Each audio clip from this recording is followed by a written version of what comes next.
नमस्ते दोस्तों, मैं हूं सुभादीप और आप सुन रहे हैं खौफनाक कहानियां वो भी मेरी जुबानी। अगर आप डर के शौकीन हैं तो चैनल को सब्सक्राइब और लाइक जरूर करें, घंटी दबाना ना भूलें। आज की कहानी है रामपुरी। उत्तर प्रदेश के एक पुराने कस्बे में एक ऐसी रामपुरी छुरी छिपी थी जिसके बारे में कहा जाता था कि उसे इंसानों ने नहीं बल्कि एक तांत्रिक ने अभिशाप देकर बनाया था। जो भी उस छुरी का मालिक बना उसकी मौत कभी सामान्य नहीं हुई।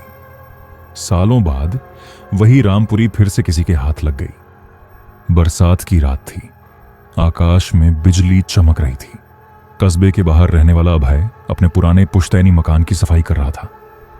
उसके दादा की मौत के बाद यह घर कई वर्षों से बंद पड़ा था। घर के अंदर धूल जमी हुई थी, हर कमरे में मकड़ी के जाले लटक रहे थे। अभय को घर बेचने से पहले उसकी सफाई करनी थी। सफाई करते समय उसे लकड़ी का एक पुराना संदूक मिला।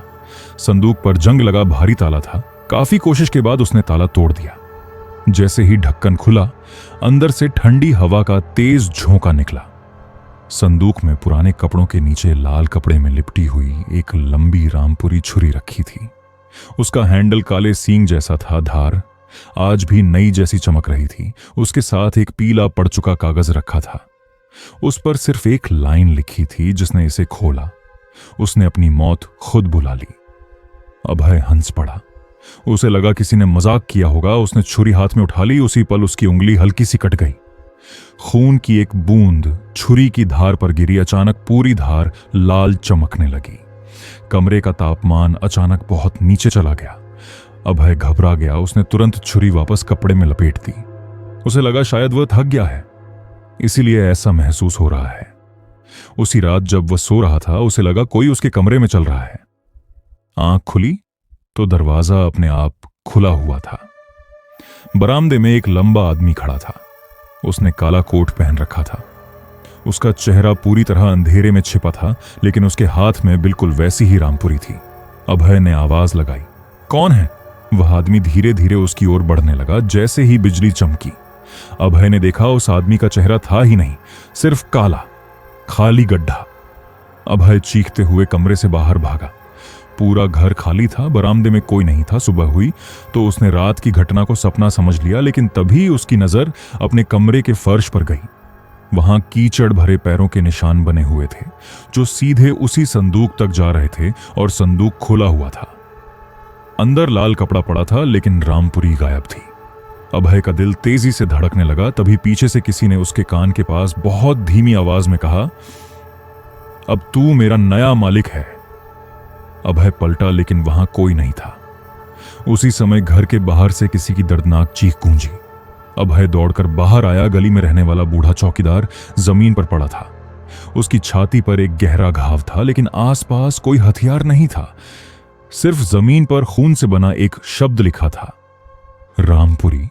और उसी क्षण अभय को महसूस हुआ कि उसकी जेब के अंदर कुछ रखा हुआ है। उसने कांपते हाथों से जेब में हाथ डाला। वह वही अभिशप्त रामपुरी थी जिसे उसने संदूक में छोड़ दिया था। सुबह होते ही पूरे कस्बे में चौकीदार की मौत की खबर फैल गई। पुलिस ने पूरे इलाके को घेर लिया।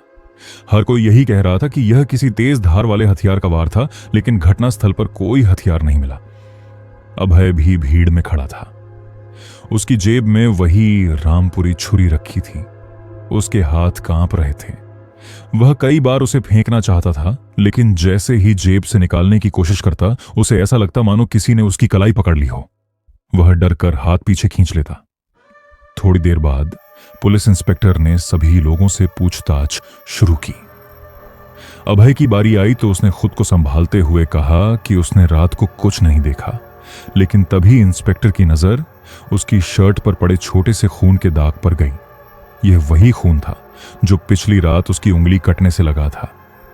इंस्पेक्टर ने पूछा, यह खून कैसे लगा? अभय ने बहाना बना दिया कि सफाई करते समय कांच से हाथ कट गया था। बात वहीं खत्म हो गई, लेकिन उसके मन का डर बढ़ता जा रहा था। वह घर पहुंचा और रामपुरी को निकालकर पुराने कुएं में फेंकने चला गया। उसने पूरी ताकत से छुरी कुएं के अंदर फेंक दी। छुरी पानी में गिरने की आवाज आई। अभय ने राहत की सांस ली। उसे लगा अब सब खत्म हो गया, लेकिन जैसे ही वह मुड़ा, उसे अपने पीछे किसी के कदमों की आहट सुनाई दी। उसने पीछे देखा, वहां कोई नहीं था। घर पहुंचते ही उसने दरवाजा बंद किया, कमरे में पहुंचा और उसका चेहरा डर से सफेद पड़ गया। बिस्तर पर वही रामपुरी रखी हुई थी, उसकी धार पर ताजा खून लगा था। अभय की सांसें तेज हो गईं, उसने छुरी को छूने की हिम्मत नहीं की। तभी कमरे की दीवार पर अपने आप खून से शब्द उभरने लगे। एक मौत पूरी हुई, 3 अभी बाकी हैं। अभय ने कांपते हुए पूछा, कौन हो तुम? कमरे में अचानक बर्फ जैसी ठंड फैल गई। एक भारी आवाज गूंजी। मैं इस रामपुरी का पहला मालिक हूं जिसने मुझे धोखा दिया। मैंने उसी छुरी से उसका अंत किया, लेकिन मरते समय मुझे श्राप मिला। अब हर नया मालिक 4 जानें लेगा, वरना 5वीं जान उसी की होगी। अभय चिल्लाया, मैं किसी को नहीं मारूंगा। आवाज हंसने लगी, तू नहीं मारेगा तो मैं तेरे हाथों मरवाऊंगा। अचानक छुरी हवा में उठी और तेजी से अभय की ओर बढ़ी। वह डर कर नीचे झुक गया। छुरी उसके पीछे लगी, लकड़ी की अलमारी में धंस गई। कुछ सेकंड बाद वह अपने आप नीचे गिर गई। अभय ने तुरंत उसे कपड़े में लपेटा, लोहे की मोटी जंजीर से बांधा और कमरे के एक कोने में रख दिया। उस रात उसने बिल्कुल नहीं सोया। सुबह होते ही वह कस्बे के सबसे बूढ़े आदमी हरिनारायण बाबा के पास पहुंचा। बाबा ने छुरी को देखते ही आंखें बंद कर लीं। उनका चेहरा पीला पड़ गया। उन्होंने धीरे से कहा, यह वही अभिशप्त रामपुरी है जिसके कारण 30 साल पहले पूरे इलाके में लगातार 4 हत्याएं हुई थीं। उसके बाद 5वां आदमी खुद रहस्यमय तरीके से मर गया। हमने समझा था कि वह श्राप हमेशा के लिए खत्म हो गया, लेकिन लगता है किसी ने उसे फिर जगा दिया। अभय ने घबरा कर पूछा, इससे छुटकारा कैसे मिलेगा?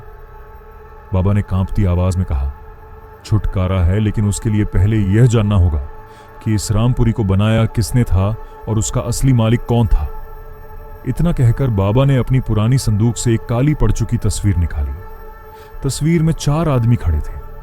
उनमें से एक के हाथ में यही रामपुरी थी, लेकिन सबसे डरावनी बात यह थी कि तस्वीर में खड़ा वही बिना चेहरे वाला आदमी अभय के पीछे भी खड़ा दिखाई दे रहा था, जबकि उस समय कमरे में बाबा और अभय के अलावा कोई नहीं था। तस्वीर देखते ही अभय के हाथ कांपने लगे। उसने तुरंत पीछे मुड़कर देखा, लेकिन कमरे में कोई नहीं था।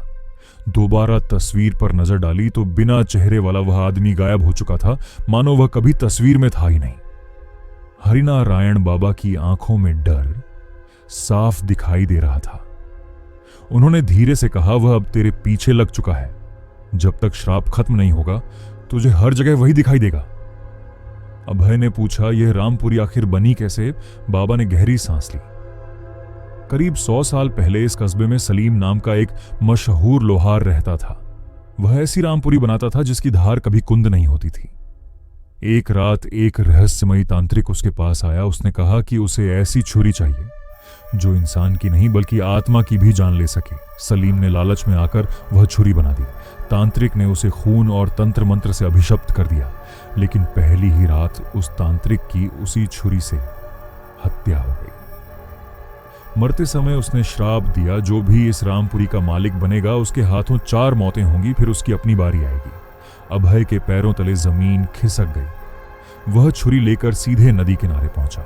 उसने बड़े पत्थर से बांधकर रामपुरी को गहरे पानी में फेंक दिया। इस बार उसे पूरा यकीन था कि अब वह कभी वापस नहीं आएगी, लेकिन जैसे ही वह घर पहुंचा उसके दरवाजे पर खून से एक निशान बना था। वह रामपुरी की आकृति थी। दरवाजा अपने आप खुल गया। घर के अंदर हर चीज बिखरी हुई थी। दीवारों पर नाखूनों के गहरे निशान थे और फर्श पर लाल रंग से लिखा था, दूसरा समय आ गया है। अभय डरते हुए कमरे में पहुंचा। उसका मोबाइल बजने लगा। फोन उसके दोस्त निखिल का था। निखिल घबराया हुआ था। उसने कहा, अभय जल्दी आ, कोई मेरे घर के बाहर घूम रहा है। उसके हाथ में चमकती हुई छुरी है। अभय बिना देर किए निखिल के घर भागा। रास्ते भर उसे ऐसा लग रहा था जैसे कोई उसके पीछे चल रहा हो, लेकिन पीछे देखने पर सड़क खाली मिलती। जब वह निखिल के घर पहुंचा तो दरवाजा खुला हुआ था। अंदर पूरा घर शांत था। निखिल कहीं दिखाई नहीं दे रहा था। तभी ऊपर वाले कमरे से किसी के गिरने की तेज आवाज आई। अभय दौड़कर सीढ़ियां चढ़ा। कमरे का दरवाजा आधा खुला था। उसने धीरे से दरवाजा खोला। कमरे के बीचों बीच निखिल जमीन पर पड़ा था। उसकी आंखें खुली थीं, लेकिन उनमें जान नहीं थी। उसकी छाती पर एक गहरा वार था और उसके पास फर्श पर वही अभिशप्त रामपुरी पड़ी थी। अभय पीछे हटने लगा। तभी कमरे का दरवाजा अपने आप बंद हो गया। बाहर से पुलिस की आवाजें आने लगीं। किसी पड़ोसी ने चीख सुनकर पुलिस बुला ली थी। इंस्पेक्टर और सिपाही कमरे में घुसे। उन्होंने सबसे पहले अभय को देखा और फिर उसके पैरों के पास पड़ी रामपुरी को इंस्पेक्टर ने गुस्से में पूछा, यही है हत्यारा? अभय बार बार कहता रहा, मैंने कुछ नहीं किया, लेकिन किसी ने उसकी बात पर विश्वास नहीं किया। उसे हथकड़ी लगाकर बाहर ले जाया गया। जैसे ही पुलिस की जीप चली, अभय ने खिड़की से बाहर देखा। सड़क के किनारे वहीं बिना चेहरे वाला आदमी खड़ा था। उसके चेहरे की जगह काला अंधेरा था, लेकिन इस बार उसने पहली बार अपने होंठ हिलाए और धीमी आवाज में कहा, 2 मौतें पूरी हो चुकी हैं, अब तीसरी सबसे दर्दनाक होगी। पुलिस अभय को थाने ले आई। पूरे कस्बे में खबर फैल चुकी थी कि लगातार 2 हत्याओं का आरोपी मिल गया है। इंस्पेक्टर ने रामपुरी को सबूत के तौर पर सील कर दिया। अभय बार बार कहता रहा, मैंने किसी की हत्या नहीं की, लेकिन उसके खिलाफ सारे सबूत मौजूद थे। पहले चौकीदार की मौत, फिर निखिल की हत्या, और दोनों घटनाओं में वही रामपुरी रात होते ही अभय को लॉकअप में बंद कर दिया गया। जेल के उस हिस्से में केवल 3 कैदी थे। एक बूढ़ा कैदी, एक जेबकतरा और एक खूंखार अपराधी जिसका नाम रघुवीर था। रघुवीर अभय को देखकर हंसने लगा। उसने कहा, तू भी आखिर खून करके यहां पहुंच ही गया। अभय चुप रहा। उसे पता था कि कोई उसकी बात पर विश्वास नहीं करेगा। आधी रात हुई। अचानक पूरे थाने की बिजली चली गई। लॉकअप के बाहर अंधेरा छा गया। कुछ ही पल बाद गलियारे में किसी के धीरे धीरे चलने की आवाज आने लगी। हर कदम के साथ लोहे की सलाखें कांप रही थीं। बूढ़ा कैदी डर के मारे कांपने लगा। उसने फुसफुसाते हुए कहा, वह आ गया। अभय ने पूछा, कौन? बूढ़े ने जवाब दिया, जिसे सिर्फ मरने वाले देखते हैं। तभी गलियारे के आखिर में एक काली परछाई दिखाई दी। उसके हाथ में वही चमकती हुई रामपुरी थी। चेहरा अब भी गायब था। वह धीरे धीरे लॉकअप की ओर बढ़ने लगा। अभय पूरी ताकत से सलाखें पकड़कर चिल्लाया, कोई है? दरवाजा खोलो। लेकिन पूरे थाने में सन्नाटा था, जैसे वहां कोई मौजूद ही ना हो। परछाई रघुवीर की कोठरी के सामने रुकी। रघुवीर गुस्से में चिल्लाया, कौन है? बेपास मत आना। अचानक रामपुरी हवा में उठी और अगले ही पल रघुवीर की चीख पूरे थाने में गूंज उठी। कुछ सेकंड बाद सब शांत हो गया। बिजली वापस आ गई। पुलिस वाले दौड़ते हुए लॉकअप तक पहुंचे। रघुवीर जमीन पर मृत पड़ा था। उसकी छाती पर वही गहरा घाव था, लेकिन सबसे हैरान करने वाली बात यह थी, रामपुरी फिर से सबूत वाले सीलबंद डिब्बे के अंदर रखी हुई थी। सील बिल्कुल सही सलामत थी। किसी ने उसे खोला ही नहीं था। इंस्पेक्टर पहली बार घबरा गया। उसने खुद अपनी आंखों से सील देखी, फिर भी हत्या कैसे हुई? उसे कुछ समझ नहीं आया। उसी समय थाने के सीसीटीवी कैमरों की रिकॉर्डिंग चेक की गई। वीडियो में गलियारा पूरी तरह खाली दिखाई दे रहा था, लेकिन ठीक रात 12 बजे एक फ्रेम के लिए एक बिना चेहरे वाला आदमी कैमरे के सामने खड़ा नजर आया। उसके हाथ में चमकती हुई रामपुरी थी। अगले ही पल स्क्रीन पूरी तरह काली हो गई। रिकॉर्डिंग वहीं खत्म हो गई। इंस्पेक्टर के चेहरे का रंग उड़ चुका था। उसे पहली बार एहसास हुआ कि अभय शायद सच बोल रहा था। उधर अभय ने अपनी हथेली पर तेज जलन महसूस की। उसने हाथ देखा। उसकी हथेली पर खून से अपने आप एक निशान बन रहा था। 3 लंबी धारियां और उनके नीचे एक शब्द उभर आया। तीसरा पूरा हुआ। उसके ठीक नीचे धीरे धीरे एक और वाक्य लिखा गया, अगला शिकार तेरे अपने घर का होगा। अभय की आंखें फैल गईं। उसे तुरंत अपनी मां की याद आई। वह पूरी ताकत से इंस्पेक्टर से चिल्लाकर बोला, मुझे अभी छोड़ दो, वरना बहुत देर हो जाएगी। इंस्पेक्टर कुछ बोल पाता उससे पहले थाने का लैंडलाइन फोन बज उठा। फोन उठाते ही उसकी आंखें डर से फैल गईं। दूसरी तरफ से कांपती हुई आवाज आई, साहब, अभय के घर में किसी ने फिर से खून कर दिया है। फोन कटते ही पूरे थाने में अफरा तफरी मच गई। इंस्पेक्टर ने बिना एक पल गंवाए अभय को साथ लिया और पुलिस की जीप उसके घर की ओर दौड़ पड़ी। रास्ते भर अभय भगवान से प्रार्थना करता रहा, बस मेरी मां को कुछ मत होने देना। जीप जैसे ही घर के सामने रुकी, पूरा मोहल्ला जमा था। लोगों के चेहरों पर डर साफ दिखाई दे रहा था। घर के अंदर कदम रखते ही अभय की सांसें रुक गईं। फर्श पर खून फैला हुआ था, दीवारों पर खून के छींटे थे, लेकिन उसकी मां कहीं दिखाई नहीं दे रही थी। अचानक पीछे वाले कमरे से धीमी आवाज आई। अभय दौड़कर वहां पहुंचा। उसकी मां जमीन पर बैठी कांप रही थी। वह जिंदा थी, लेकिन सदमे में थी। उन्होंने कांपते हुए कहा, वह यहां आया था। उसके चेहरे पर कुछ नहीं था, सिर्फ अंधेरा। उसके हाथ में वही छुरी थी। अभय ने राहत की सांस ली, लेकिन तभी पुलिस वाले की चीख सुनाई दी। सभी लोग आंगन की ओर भागे। वहां इंस्पेक्टर का सबसे भरोसेमंद सिपाही मृत पड़ा था। उसकी गर्दन पर एक ही वार था। पास की दीवार पर खून से लिखा था, 4 पूरे हुए। अभय का दिल बैठ गया। श्राप की 4 हत्याएं पूरी हो चुकी थीं। हरिनारायण बाबा भी वहां पहुंच गए। उन्होंने दीवार पर लिखा संदेश देखा और धीरे से बोले, अब सबसे खतरनाक समय शुरू होगा। अब श्राप अपना असली मालिक लेने आएगा। अभय ने घबराकर पूछा, क्या अब मेरी मौत होगी? बाबा ने सिर हिलाया। अगर सूर्योदय से पहले इस रामपुरी को उसके जन्म स्थान पर नहीं पहुंचाया गया तो अगला शिकार तू होगा। अभय ने पूछा, उसका जन्म स्थान कहां है? बाबा ने बताया, कस्बे से 20 किलोमीटर दूर एक उजड़ा हुआ लोहार खाना है। वहीं यह रामपुरी बनाई गई थी। वहीं उस तांत्रिक का खून पहली बार इस पर गिरा था। वहीं इसका श्राप खत्म हो सकता है। इंस्पेक्टर ने तुरंत अपनी टीम तैयार की। रात के 2 बजे अभय, हरिनारायण बाबा, इंस्पेक्टर और 4 पुलिसकर्मी उस पुराने लोहार खाने की ओर निकल पड़े। जंगल के बीचों बीच टूटी हुई इमारत खड़ी थी। चारों तरफ अजीब सन्नाटा था, जैसे वहां वर्षों से कोई आया ही ना हो। जैसे ही वे अंदर पहुंचे, लोहे की पुरानी भट्ठी अपने आप जल उठी। बिना किसी ईंधन के आग भड़कने लगी। कमरे में एक गूंजती हुई आवाज सुनाई दी, जो मेरा है वह यहीं रहेगा। अचानक जमीन कांपने लगी।